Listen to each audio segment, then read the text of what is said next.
सत्ता में आने के बाद मोदी सरकार लगातार देश हित में काम कर रही है। पीएम मोदी ने एक बार फिर ये साबित कर दिया है कि क्यों वो भारत के सबसे बेहतरीन प्रधानमंत्रियों में से एक है। पीएम मोदी ने अपने फैसले से ये भी साबित कर दिया है कि वो जो कहते हैं उससे कई गुना ज्यादा देश के लिए करते हैं, क्योंकि 140 करोड़ लोग उनका परिवार है।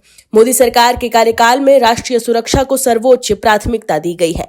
रक्षा विनिर्माण के क्षेत्र में देश तेज गति से आगे बढ़ रहा है। ऑपरेशन सिंदूर के बाद तो भारत रक्षा मामलों में विश्व का सिरमौर बन गया है। कांग्रेस के नेता राहुल गांधी हर वक्त मोदी विरोध में लगे रहते हैं, लेकिन विरोध के नाम पर इस हद तक विरोध पर उतर जाना कि देश हित से जुड़े मुद्दे के खिलाफ भी बोलना और एआई समिट में जो किया और जिस तरीके से हंगामा किया वो कहां तक उचित है। लेकिन अब पीएम मोदी ने कांग्रेस पर तगड़ा प्रहार किया है। वहीं पीएम मोदी ने मजाकिया अंदाज में कहा कि इजराइल की हवा अब यहां भी पहुंच गई है। उन्होंने पिछली सरकारों पर निशाना साधते हुए कहा कि आजादी के बाद भी देश मानसिक गुलामी से बाहर नहीं निकल पाया था। पीएम मोदी ने कांग्रेस पर तीखा हमला बोलते हुए कहा कि कांग्रेस अब सिर्फ विरोध की एक टूल किट बनकर रह गई है और वो देश को बदनाम करने का कोई भी मौका नहीं छोड़ती है। उन्होंने तंज कसा कि पहले मिलेनियल्स ने कांग्रेस को सबक सिखाया और अब जेन ज़ी भी उन्हें साफ करने के लिए तैयार बैठी है। पीएम मोदी ने एआई समिट को देश के लिए गौरव का क्षण बताते हुए यह आरोप लगाया कि कांग्रेस ने इसे बदनाम करने की कोशिश की। उन्होंने कहा कि निराशा और अहंकार में डूबी राजनीति देश को नीचा दिखाने तक पहुंच जाती है। कांग्रेस अपनी गलतियों को छुपाने के लिए महात्मा गांधी का नाम लेती है और सारा क्रेडिट एक परिवार को देती है। युवाओं के बढ़ते प्रभाव से कांग्रेस लगातार कमजोर हो रही है। कांग्रेस पर निशाना साधते हुए पीएम मोदी ने आगे ये भी कहा कि कांग्रेस ने देश को सिर्फ बदनाम किया है। कांग्रेस के कुकर्मों के लिए देश कभी उन्हें माफ नहीं करेगा। पूरे देश में कांग्रेस हार रही है, वो इसका बदला भारत को बदनाम कर ले रहे हैं। कभी कांग्रेस आईएनसी यानी इंडियन नेशनल कांग्रेस थी, आज एमएमसी यानी मुस्लिम लीग माओवादी कांग्रेस बन चुकी है। उन्होंने रक्षा सौदे, वन रैंक वन पेंशन और सिंचाई परियोजनाओं के विरोध पर कांग्रेस की आलोचना की। वहीं आप दर्शक भी पीएम मोदी के साथ हैं तो कमेंट में यस और वी सपोर्ट पीएम मोदी जरूर लिखें, ताकि कांग्रेस को साफ संदेश जाए कि देश के लोग पीएम मोदी के साथ हैं। इस खबर में आगे बताएंगे आपको सब कुछ डिटेल में, तो बने रहिए हमारे साथ अंत तक और देखिए हमारी खास रिपोर्ट। साथ ही आप दर्शकों से विनम्र निवेदन है कि अगर अब तक आपने चैनल को सब्सक्राइब नहीं किया तो अभी कर लीजिए।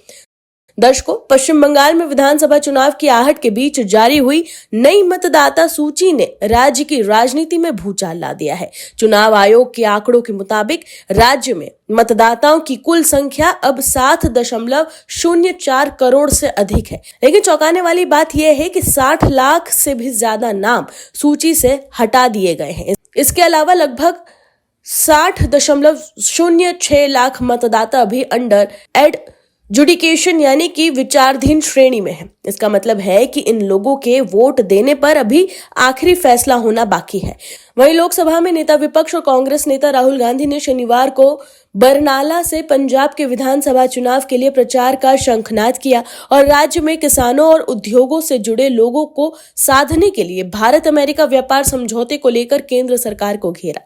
राहुल गांधी ने कहा कि प्रधानमंत्री नरेंद्र मोदी ने अमेरिकी राष्ट्रपति ट्रंप के साथ उनके दबाव में आकर ये व्यापार समझौता किया है। उन्होंने आगे ये भी कहा कि समझौते से देश में तूफान आने वाला है और भारतीय बाजार अमेरिकी उत्पादों से भर जाएंगे, जिससे देश के किसान और छोटे उद्योग बर्बाद हो जाएंगे। दर्शकों, राहुल गांधी पीएम मोदी पर अमेरिका के आगे झुकने का आरोप तो लगा रहे हैं, लेकिन कोई तथ्य या सबूत नहीं दे पा रहे हैं जिससे ये साबित हो सके कि पीएम मोदी अमेरिका के आगे झुक गए हैं।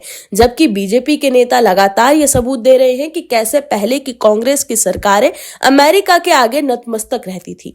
बीजेपी के फायर ब्रांड सांसद निशिकांत दुबे ने एक्स पर कुछ दस्तावेज शेयर करते हुए ये लिखा कि तत्कालीन कांग्रेस सरकार ने 7 नवंबर 1966 को गो हत्या आंदोलन के मृत्यु पर से ध्यान भटकाने के लिए CIA के साथ मिलकर कांग्रेस के बड़े नेता के कामराज पर मारने के उद्देश्य से हमला करवाया था। इतना ही नहीं, नागालैंड के लोगों के खिलाफ भी हथियार बारूद दिलवाया गया था। इसको कॉम्प्रोमाइज कहे, सरेंडर कहे या फिर सत्ता के लिए देश बेचना।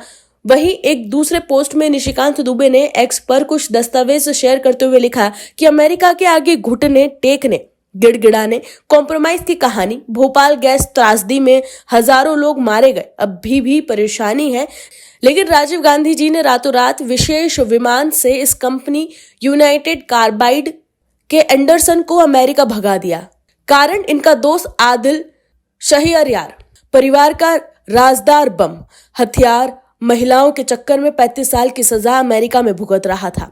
एंडरसन को छोड़ते ही 6 महीनों के अंदर शहरयार छूट गया। घिनौना चेहरा तो देखा आपने कैसे बीजेपी के सांसद निशिकांत दुबे ने कांग्रेस को एक्सपोज कर दिया। वहीं एक दूसरे पोस्ट में निशिकांत दुबे ने एक्स पर लिखा है कि अपना भारतीय पासपोर्ट छोड़कर दुबई जाने वाले लोगों के लिए सबक, मोदी जी है तो हम सुरक्षित हैं।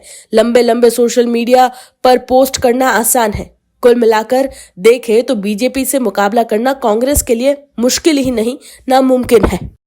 दर्शकों, चुनाव में लगातार मिल रही हार के बाद राहुल गांधी बीजेपी और चुनाव आयोग पर मिलकर वोट चोरी करने का आरोप लगा रहे थे। राहुल गांधी ने वोट चोर गद्दी छोड़ का नारा भी दिया था। इसके अलावा राहुल गांधी ने कई बार ईवीएम पर भी आरोप लगाए थे। कई बार चुनाव में कांग्रेस की करारी हार के बाद राहुल गांधी ने ईवीएम पर ठिकड़ा फोड़ने की कोशिश की थी, लेकिन सुप्रीम कोर्ट द्वारा ईवीएम को क्लीन चिट देने के बाद राहुल गांधी के लिए ईवीएम पर सवाल उठाना मुश्किल हो गया था। लोकसभा चुनाव 2024 के दूसरे चरण की वोटिंग के बीच सुप्रीम कोर्ट ने वीवीपैट वेरिफिकेशन की मांग को लेकर सभी याचिकाओं को खारिज कर दिया था। इसके साथ ही बैलेट पेपर की मांग को लेकर दर्ज याचिका भी खारिज कर दी गई थी। यह फैसला तत्कालीन जस्टिस संजीव खन्ना की अध्यक्षता वाली बेंच ने सहमति से दिया था। सुप्रीम कोर्ट ने इस फैसले के बाद ईवीएम का ये मुद्दा राहुल गांधी के हाथ से छीन लिया था, जिसके बाद राहुल गांधी ने वोट चोरी का नया शिफुगा छोड़ा था। लेकिन बिहार चुनाव में बुरी तरह हराकर जनता ने राहुल गांधी से ये मुद्दा भी छीन लिया। वहीं अब ईवीएम पर भी कांग्रेस और विपक्ष को बड़ा झटका लगा है। दर्शकों, झारखंड के नगर निकाय चुनावों 2026 के नतीजे सामने आने लगे हैं। इन नतीजों में ये साफ दिख रहा है कि झारखंड के सत्तारूढ़ इंडी ब्लॉक से जनता का मोह भंग हो रहा है। राज्य की विपक्षी बीजेपी के उम्मीदवार झारखंड मुक्ति मोर्चा, कांग्रेस और सत्तारूढ़ गठबंधन समर्थित उम्मीदवारों पर भारी पड़ रहे हैं। यूं तो ये चुनाव बिना दलगत आधार पर लड़े गए थे, लेकिन पार्टियों ने निर्दलीय उम्मीदवारों को ही अपना समर्थन दिया था। राज्य में 9 नगर निगम, 19 नगर परिषद और 20 नगर पंचायत के लिए चुनाव हुए थे, जिनमें बीजेपी भारी पड़ी है।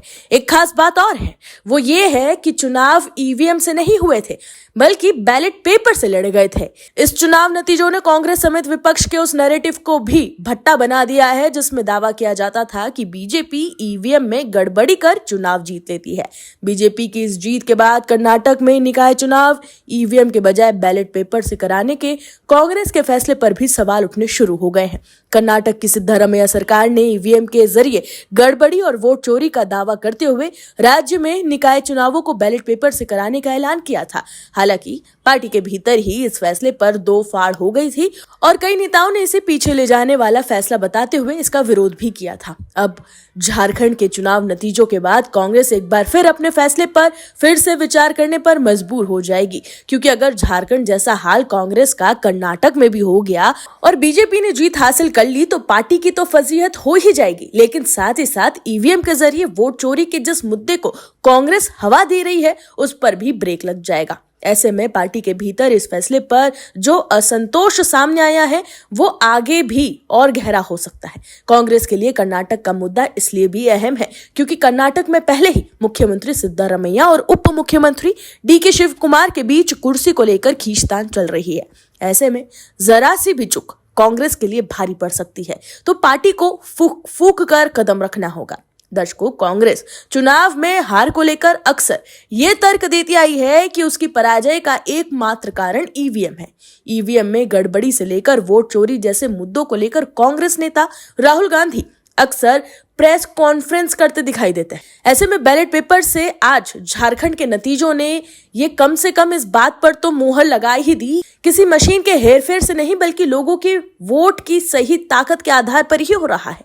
चुनाव प्रक्रिया को तेज, पारदर्शी और कम विवादित बनाने के लिए देश में ईवीएम को लागू किया गया था। खुद कांग्रेस ने ही इसके सहारे दर्जनों बार चुनाव जीते हैं। इसके बाद भी जब जब कांग्रेस को हार मिली है तो उसने आत्ममंथन के बजाय हार का ठिकरा ईवीएम पर फोड़ना शुरू कर दिया। झारखंड के निकाय चुनावों ने यह स्पष्ट संकेत दिया है कि हार जीत का फैसला अंत में मतदाता को ही करना होता है। बैलेट हो या फिर ईवीएम, जनता का फैसला ही सबसे ऊपर है। यदि कांग्रेस को लगातार हार या चुनौतियों का सामना करना पड़ रहा है तो उसे अपनी रणनीति, संगठन और नेतृत्व पर पुनर्विचार करना ही होगा। ऐसे में अब ईवीएम पर सवाल उठाना कांग्रेस के लिए और भी ज्यादा मुश्किल हो गया है। दर्शकों, शराब नीति में कथित घोटाले और भ्रष्टाचार से जुड़े केस में अरविंद केजरीवाल, मनीष सिसोदिया और उनके अन्य सहयोगियों को बरी किए जाने को लेकर राज्यसभा सांसद और वरिष्ठ वकील कपिल सिब्बल ने कहा है कि सीबीआई को पता था कि दोष सिद्ध करने के लिए उनके पास कोई सबूत मौजूद नहीं है। उन्होंने सरकार से पूछा कि केजरीवाल ने 126 दिन और मनीष सिसोदिया ने 503 दिन जेल में बिताए, इसकी भरपाई कौन करेगा। इस दौरान कपिल सिब्बल ने जांच एजेंसियों पर आरोप लगाते हुए कहा कि इस समय वो जिसे चाहे उसे निशाना बना रही है। उन्होंने आगे कहा कि एजेंसी बीजेपी के राजनीतिक फायदे के लिए जांच को जानबूझकर आगे खींच रही है। उन्होंने अपने दावे को सही सिद्ध करने के लिए कांग्रेस नेता पी चिदम्बरम के खिलाफ दायर मामलों का उदाहरण भी दिया। कपिल सिब्बल ने एक प्रेस कॉन्फ्रेंस में आरोप लगाते हुए यह भी कहा कि सीबीआई की जांच बिना किसी नतीजे के लंबी खींचती जा रही है। वो लोग एक के बाद एक उन सभी लोगों को आरोपी बना देते हैं जिन्हें वो लोग चाहते हैं।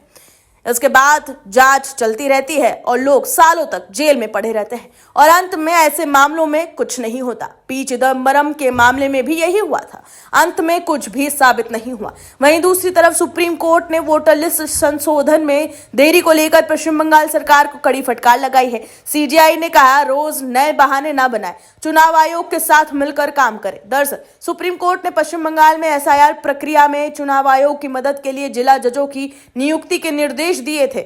इस पर ममता बनर्जी सरकार के वकील कपिल सिब्बल ने शीर्ष अदालत को बताया कि चुनाव आयोग ने इस न्यायिक अधिकारों को एक ट्रेनिंग मॉड्यूल फॉलो करने को कहा है। इसके जवाब में सुप्रीम कोर्ट ने कहा कि न्यायिक अधिकारों पर संदेह मत करिए, वो किसी भी चीज से प्रभावित नहीं होंगे। मीडिया रिपोर्ट्स के मुताबिक सीजेआई सूर्यकांत और जस्टिस जॉयमाला बागची की बेंच के सामने हुई सुनवाई में बंगाल सरकार के वकील कपिल सिब्बल ने आरोप लगाया कि चुनाव आयोग ने न्यायिक अधिकारियों को एक तय ट्रेनिंग मॉड्यूल का पालन करने के निर्देश जारी किए हैं। कपिल सिब्बल ने कहा कि कुछ अजीब हुआ है, जबकि सुप्रीम कोर्ट के माननीय न्यायाधीशों ने आदेश पारित किया था कि सभी तौर तरीके कलकत्ता हाईकोर्ट के चीफ जस्टिस और समिति द्वारा तय किए जाएंगे, लेकिन चुनाव आयोग पीठ पीछे न्यायिक अधिकारियों को निर्देश जारी किए हैं और एक ट्रेनिंग मॉड्यूल जारी किया है। इसमें बताया गया कि उन्हें क्या करना चाहिए और क्या नहीं। उन्होंने दावा ये भी किया कि चुनाव आयोग के अधिकारी उन न्यायिक अधिकारियों को ट्रेनिंग दे रहे हैं जिन्हें कलकत्ता हाईकोर्ट के मुख्य न्यायाधीश द्वारा तैनात किया गया था कि मतदाताओं के दावों के साथ जमा किए गए किन दस्तावेजों को स्वीकार किया जाना चाहिए। सिब्बल ने तर्क दिया कि यह सुप्रीम कोर्ट के उस निर्देश का उल्लंघन है जिसमें कहा गया था कि इसके तौर तरीके कलकत्ता हाईकोर्ट के मुख्य न्यायाधीश द्वारा तय किए जाएंगे। वहीं सुप्रीम कोर्ट ने बंगाल सरकार द्वारा आए दिन इस मुद्दे को उठाए जाने पर नाखुशी जताई है। अदालत ने सिब्बल की दलीलों से असहमति जताते हुए ये स्पष्ट किया कि जब हमने कहा था कि हाईकोर्ट के मुख्य न्यायाधीश तौर तरीके तय करेंगे तो हमारा मतलब ये था कि वो ये तय करेंगे कि किस न्यायाधीश अधिकारी को कहां तैनात किया जाएगा और उन्हें क्या सुविधाएं दी जाएंगी। दावों का निपटान और मतदाताओं द्वारा प्रस्तुत दस्तावेजों की वैधता पर निर्णय केवल न्यायिक अधिकारी ही लेंगे। जस्टिस बागची ने स्थिति साफ करते हुए ये भी कहा कि अगर चुनाव आयोग के अधिकारी न्यायिक अधिकारियों को ट्रेनिंग नहीं देंगे तो और कौन देगा। हमारा आदेश दिन के उजाले की तरह साफ है। हमने एसआईआर की प्रक्रिया में तेजी लाने के लिए न्यायिक अधिकारियों को एक ऐसी जिम्मेदारी दी है जो उनके सामान्य कामकाज से अलग है। राज्य सरकार और चुनाव आयोग दोनों को मिलकर उनके लिए काम करने का अनुकूल माहौल बनाना चाहिए। इस दौरान खुद को बचाव की मुद्रा में पाते हुए कपिल सिब्बल ने कहा कि राज्य की मुख्य सचिव भी अदालत में मौजूद है क्योंकि दुर्भाग्य से चुनाव आयोग द्वारा उनके खुद के मतदान के अधिकारों पर सवाल उठाया जा रहा है। तो देखा आपने कैसे एसआईआर के मामले को लेकर कपिल सिब्बल सुप्रीम कोर्ट में बैकफुट पर नजर आए। दर्शकों, आम आदमी पार्टी संयोजक और दिल्ली के पूर्व मुख्यमंत्री अरविंद केजरीवाल ने शराब घोटाले मामले में बरी होने के बाद कांग्रेस पर जोरदार हमला बोला है। उनके और आप नेता मनीष सिसोदिया समेत 23 लोगों ने कोर्ट से बरी होने पर कांग्रेस की ओर से आ रही प्रतिक्रियाओं पर प्रेस कॉन्फ्रेंस में सवाल किए जाने पर केजरीवाल ने कहा कि कांग्रेस को शर्म नहीं आती। शराब घोटाले में अरविंद केजरीवाल और मनीष सिसोदिया समेत अन्य आप नेताओं के दिल्ली के राउज एवेन्यू कोर्ट से राहत मिलने पर कांग्रेस की ओर से सवाल उठाए जाने पर केजरीवाल ने जोरदार पलटवार किया है और पूछा है कि उनकी पार्टी के नेताओं को जेल जाना पड़ा, लेकिन कांग्रेस के गांधी परिवार के नेताओं को जेल जाना पड़ा है। दरअसल प्रेस कॉन्फ्रेंस में केजरीवाल से सवाल पूछा गया था कि कांग्रेस के नेताओं द्वारा आरोप लगाए जा रहे हैं कि बीजेपी सरकार कांग्रेस को चुनावी नुकसान पहुंचाने के लिए आपको राहत दिलवा रही है। इस पर केजरीवाल ने कहा कि मैं आपसे पूछना चाहता हूं, केजरीवाल जेल गया, रॉबर्ट वाड्रा जेल गया, संजय सिंह जेल गया, क्या राहुल गांधी जेल गया, मनीष सिसोदिया जेल गया, क्या सोनिया गांधी जेल गई? इसके बाद केजरीवाल ने कांग्रेस पार्टी को लेकर कहा कि किस मुंह से बात करते हैं, शर्म नहीं आती कांग्रेसियों को। इससे पहले कांग्रेस की ओर से आरोप लगाए जा रहे हैं कि केजरीवाल और सिसोदिया को गुजरात और पंजाब चुनाव को देखते हुए बरी करवाया गया है। इससे पहले कांग्रेस नेताओं की ओर से आरोप लगाए गए कि चुनावों को देखते हुए केजरीवाल को राहत दिलवाई जा रही है। कांग्रेस प्रवक्ता पवन खेड़ा ने एक्स पर लिखा है कि चुनाव आ रहे हैं, इसलिए पटकथा भी एकदम अनुमानित है। कांग्रेस नेताओं के खिलाफ मामलों में अचानक तेजी आ गई है। पी चिदम्बरम को फिर से सुर्खियों में घसीटा जा रहा है क्योंकि तमिलनाडु में चुनाव है। दूसरी ओर आम आदमी पार्टी में उनके सुविधाजनक सहयोगियों के खिलाफ चल रही कार्रवाइयों को गुजरात और पंजाब चुनावों के मद्देनजर चुपचाप ठंडी पड़ जाएंगी। वहीं दिल्ली प्रदेश कांग्रेस अध्यक्ष देवेंद्र यादव ने भी इस समय दोनों नेताओं को बरी किए जाने के कोर्ट के फैसले को अगले साल के आखिर में होने वाले गुजरात विधानसभा चुनावों से जोड़ा है। दर्शकों, केजरीवाल पर निचली अदालत के फैसले को लेकर कांग्रेस बीजेपी पर निशाना साध रही है, लेकिन जब केजरीवाल जेल गए थे तब सोनिया गांधी, राहुल गांधी ने केजरीवाल की पत्नी के साथ मंच शेयर कर उनके समर्थन में रैली की थी। तब सोनिया गांधी और राहुल गांधी केजरीवाल की गिरफ्तारी को लेकर मोदी सरकार पर तानाशाही का आरोप लगा रहे थे, लेकिन अब केजरीवाल पर कोर्ट के फैसले को लेकर कांग्रेस के लोग मोदी सरकार पर निशाना साध रहे हैं। वहीं शराब घोटाले से बरी होने के बाद अरविंद केजरीवाल द्वारा भावुक होकर फूट फूट कर रोने पर आम आदमी पार्टी के पूर्व नेता और राजनीतिक विश्लेषक आशुतोष ने अरविंद केजरीवाल पर तीखे तीर छोड़े। उन्होंने सोशल मीडिया प्लेटफॉर्म एक्स पर एक पोस्ट में लिखा है कि केजरीवाल को नाटकबाजी से बचना चाहिए, असली मुद्दों पर ध्यान देना चाहिए, उन्हें राहुल गांधी से सीखना चाहिए। वहीं अब निचली अदालत के फैसले के खिलाफ सीबीआई ने दिल्ली हाईकोर्ट में याचिका दायर की है। सीबीआई ने ट्रायल कोर्ट के डिटेल्स ऑर्डर को चैलेंज करते हुए एक क्रिमिनल रिवीजन पिटीशन फाइल की है, जिसमें करप्शन केस में चार्ज फ्रेम करने से मना कर दिया गया था और कहा गया कि प्रोसिक्यूशन ट्रायल के लिए प्राइमा फेसी केस भी साबित करने में फेल रहा। ऐसे में एक बार फिर केजरीवाल की चिंता बढ़ गई है। Bureau report, OMH news. आप दर्शकों से विनम्र निवेदन है कि चैनल को सब्सक्राइब जरूर करें